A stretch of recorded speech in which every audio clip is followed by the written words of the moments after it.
De vuelta con Cerrando la Noche, de inmediato vamos a conversar con nuestro invitado de hoy. Nuestro invitado tiene la ventaja que no necesita que le leyamos un currículum, ni ampliemos mucho en la presentación. Y el doctor Apolinar Veloz nos acompaña esta noche casi al cumplirse rumbo a los 3 años de gobierno del presidente Luis Abinader, y qué bueno que a esta altura vuelve a estar con nosotros para pasar revista a cómo va funcionando la economía y cómo marcha el país. Apolinar, buenas noches. Buenas noches, Junior, buenas noches, Giovanni. Gracias por la invitación de nueva vez. Agradecido de estar aquí con ustedes. Para nosotros siempre es grato contar con tu sabiduría para arrojarnos luz, echar gotitas en los ojos, como le gusta decir al doctor Julio Jacín, a nosotros y a la audiencia, de cómo va marchando la economía dominicana y si desde el punto de vista económico se están llenando las expectativas y si andamos bien en la República Dominicana. Primero habría que preguntarse las expectativas de quién. Fuera? No, las expectativas de quién, porque si tú le preguntas a la cúpula empresarial si esta administración ha estado poniendo en práctica políticas económicas que le benefician, pues efectivamente a ellos les ha ido muy bien, porque prácticamente la mayoría de las decisiones que ha tomado el gobierno ha sido para beneficiar a esa cúpula empresarial que sencillamente no solo se beneficia de ese tipo de decisiones del gobierno, sino que además en cada ministerio tiene un representante o un ex empleado o un empleado que está haciendo las políticas de cada ministerio a favor de esos grupos empresariales. A esa gente le ha ido muy bien. A quien no le ha ido muy bien es a la población en general, porque según los últimos datos que ha recopilado el Ministerio de Economía, Planificación y Desarrollo, tenemos alrededor de un 55% de concentración del ingreso. Es decir, que si comparamos esa estadística con la del año de 1998, donde el 10% de la población concentraba el 34% del ingreso, en la actualidad ese mismo 10% controla el 55%. De tal suerte que eso significa que si hay concentración del ingreso, eso implica que otras gentes participan en menor medida del progreso económico que normalmente alude el Banco Central de la República Dominicana, ya que solamente sabe hablar de crecimiento y ahora recientemente con el problema de la inflación, inflación. Obviamente que a partir de la puesta en marcha del incremento de las tasas de interés, la economía dominicana se ha estado reduciéndose su nivel de actividad, porque con ese aumento se perjudica no solamente el consumo, sino también la inversión, porque la gente que ve aumentar los rendimientos de activos financieros, en lugar de consumir hoy, lo deja para consumir después y adquiere activos financieros y reduce el consumo presente, el consumo de hoy. Pero al mismo tiempo la inversión la encarece y la gente deja de invertir, es decir, que los dos principales elementos de la demanda agregada, que es el consumo y la inversión, se contraen. Y por esa razón, lo que hemos visto recientemente es una caída del nivel de actividad de la economía dominicana. Entonces, en términos generales, si uno dice eso es lo que está ocurriendo internamente, eso no ha sido bueno para la mayoría de la gente. Pero además de eso, la economía dominicana enfrenta otros retos internacionales. O sea, tenemos los efectos de la pandemia, o sea, los efectos post-pandemia todavía están persistiendo, todavía no se logra reponer a toda la mano de obra que se fue a su casa durante la pandemia, todavía estamos bregando con eso, a pesar de las cifras que normalmente da el Banco Central de que todo ya está muy bien. Sin embargo, hay un gap, hay una brecha entre lo que dice el presidente que creó de empleo y lo que publica el Banco Central, de tal manera que hay ahí un elemento que tomar en consideración. En segundo lugar, tenemos la persistencia de la inflación, que ha sido provocada justamente por, la capacidad que hubo en algún momento de mantener los viajes marítimos fundamentalmente las importaciones, y eso hizo que productos escasearan, que materia prima escaseara y que se aumentaran los precios. Pero además de eso tenemos la fuerte problema del sector financiero en Estados Unidos, que si bien es cierto, bueno, eso no lo sabemos a ciencia cierta todavía, porque no tenemos ningún informe ni de la Superintendencia ni del Banco Central que haya efectos en la República Dominicana, pero lo que sí sabemos es que el señalamiento que le hacen las autoridades regulatorias en Estados Unidos a esos bancos era que no se hizo en su momento un informe o un estudio sobre el efecto de las tasas de interés que tenían sobre los activos financieros que habían comprado los bancos en Estados Unidos, particularmente el Silicon Bank. Entonces, en ese sentido, aquí los bancos comerciales tienen un montón de activos o de Hacienda o del Banco Central, y el hecho de que suba la tasa de interés afecta el precio de esos activos. Si afecta ese precio, entonces como la tasa de interés ha subido y hay una relación inversa entre la tasa de interés y el precio de esos bonos, cuando sube la tasa de interés baja el precio de los bonos y hay pérdidas. Y lo que se está pidiendo a la superintendencia es que cuantifique esas pérdidas, a ver si son importantes, porque eso significa que el problema de capital que tiene la banca dominicana en la actualidad puede ser mayor. Entonces esos son los elementos, digamos, que caracterizan la política económica de la presente administración.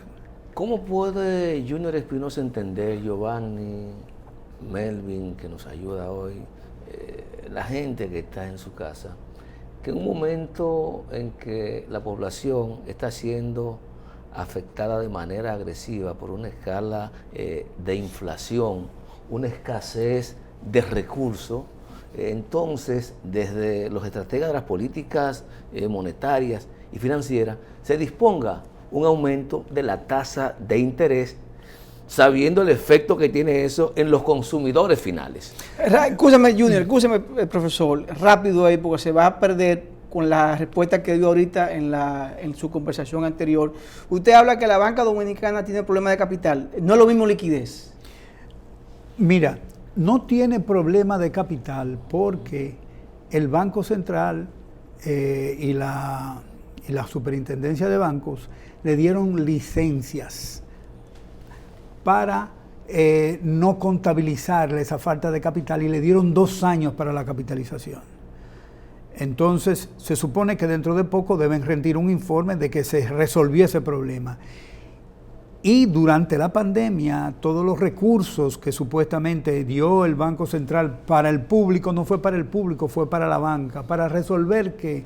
Para resolver los problemas que tenía de la falta de pago de muchos de sus clientes. Y eso significaba un deterioro de los activos. Este activo es préstamos. Entonces, eso era lo que estaba ocasionando el problema de capital. Ya se lo había advertido en 2 ocasiones el Fondo Monetario Internacional, en el artículo 4 del 2019 y en el artículo 4 del 2020, ya se lo estaba diciendo, que ellos tenían que hacer un esfuerzo por resolver ese problema, que no es distinto a lo que pasaba en la banca con Baninter, es decir, en todo el periodo de Baninter hasta que hubo el problema, la banca gozó justamente de ese mismo tipo de, digamos, de licencias para violar lo que significa el reglamento de activos de la banca comercial. Entonces esa es la idea. Lo mismo que pasaba con Baninter y estaba el mismo gobernador, es lo que pasa ahora y está el mismo gobernador. Entonces, como ustedes comprenderán, ese tipo de licencias graciosas a la banca comercial para que sencillamente no cumpla con la reglamentación de capital que existe en la República Dominicana es lo que bendice a esta administración. Entonces, eso por un lado. Por el otro lado, el Banco Central no tiene como objetivo último, cuando aumenta las tasas de interés, resolver el problema de la inflación.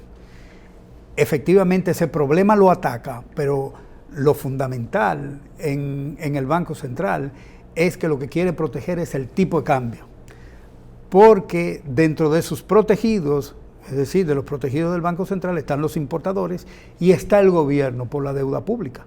Entonces no puede tener un tipo de cambio que se deprecie muy rápidamente porque el peso del pago de los intereses y la amortización de la deuda pública externa del gobierno central sería mucho más oneroso, tendría que levantar mayor cantidad de dinero. Por esa razón, lo que hace el gobierno es, el Banco Central es aumentar las tasas de interés para que la diferencia entre la tasa de interés de Estados Unidos y la tasa de interés local sea pequeña, de tal manera que no sirva de estímulo para sacar dólares del país y mantener el tipo de cambio. Entonces, cuando ellos dicen que están atacando la inflación, no están atacando la inflación. Yo he mostrado en algunos artículos que efectivamente no ha habido ningún tipo de relación que confirme que si tú tienes falta de reservas internacionales netas, la inflación sube porque hay una tendencia a la depreciación. Se puede ver claramente que cuando el Banco Central tenía 1.200 millones de dólares, ¿no?, el tipo de cambio no fluctuaba tanto, estaba prácticamente flat. Ahora que tiene 14.000, bueno, ahora está en 56 y 40 y un poco más. Entonces, la idea es de que la política económica del país no se hace considerando los resultados, sino considerando los efectos de prensa. Fundamentalmente lo que busca, el Banco Central ha hecho política de prensa, o sea, tiene un conjunto de periodistas y de gente, economistas, que sencillamente hablan a favor del Banco Central. El aumento de tasa de interés, ¿cómo afecta el precario, dirán algunos, aparato productivo nacional? ¿Y cómo afecta también a los consumidores, a la gente que tiene obligaciones con la banca? Afecta en aquellos bienes de consumo que se financian, por ejemplo, una casa, un carro, o un electrodoméstico, que sencillamente tú no tienes el dinero y tomas un préstamo y paga una tasa de interés por ese préstamo. Entonces, esos que pagan tasas de interés están afectados con el aumento de la tasa de interés, porque evidentemente cuando le dicen a cualquier individuo que ha tomado un préstamo que le van a que subieron la tasa de interés y que ellos tienen que hacer un ajuste, porque la banca, hay un profesor de economía que dice que la banca es un negocio que está hecho para fracasar. Eso lo dice Larry Summers en uno de sus últimos artículos. ¿Por qué él dice eso? Porque ellos toman dinero a corto plazo. ¿Cuál es el dinero a corto plazo? Los depósitos. En cualquier momento, cualquier depositante puede retirar su dinero, excepto que lo ponga a largo plazo, ¿no? Que de eso no es que estamos hablando, sino de los depósitos comunes, de tal manera que tome ese tipo de depósito, que es una deuda que tiene el banco comercial a corto plazo con su cliente, y lo presta a largo plazo. Cualquier, evento que pueda modificar la tasa de interés perjudica a los bancos y perjudica fundamentalmente a sus clientes. Entonces, desde ese punto de vista es que él dice que es un negocio que no está equilibrado, porque cuando tú tomas dinero a corto plazo para pagar y haces un negocio de largo plazo para poder pagar eso de corto plazo, tú estás haciendo un negocio que tiene muchos riesgos. Y eso fue lo que le pasó al Silicon Bank.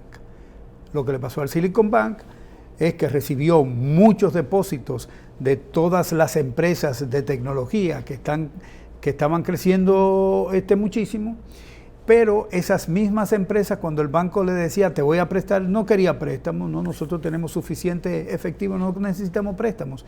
Entonces no encontraba a quién prestarle, pero tenía que poner ese dinero a producir para poderle pagar a los clientes que habían depositado. Entonces, ¿qué hizo el banco? Compró bonos de largo plazo. Porque los bonos de largo plazo, como tú tienes mayor, riesgos en un periodo largo, te pagan una tasa de interés relativamente alta. Lo que no se esperaba el Silicon Bank era que iban a subir las tasas de interés y que el precio de los bonos que compró no se desplomaron. Y al desplomarse esos precios, entonces ese activo del banco, que era su inversión, perdió, y eso es lo que registran las autoridades americanas como pérdida de capital del banco. Don Apolinar, con su permiso tenemos que irnos a una pausa y pues darle un corte a esta interesante entrevista, pero yo desde aquí le digo a los amigos televidentes que estamos ante un economista, señores, que está diciendo la verdad y la realidad de la economía dominicana. Yo espero de que él no tenga ningún problema con estas instituciones por las declaraciones que ha dado y que va a seguir dando en el día de hoy y en los artículos que publica en un periódico de circulación nacional. Señores, conversamos con don Apolinar Veloz, economista. Vamos a la pausa y volvemos con él en breve.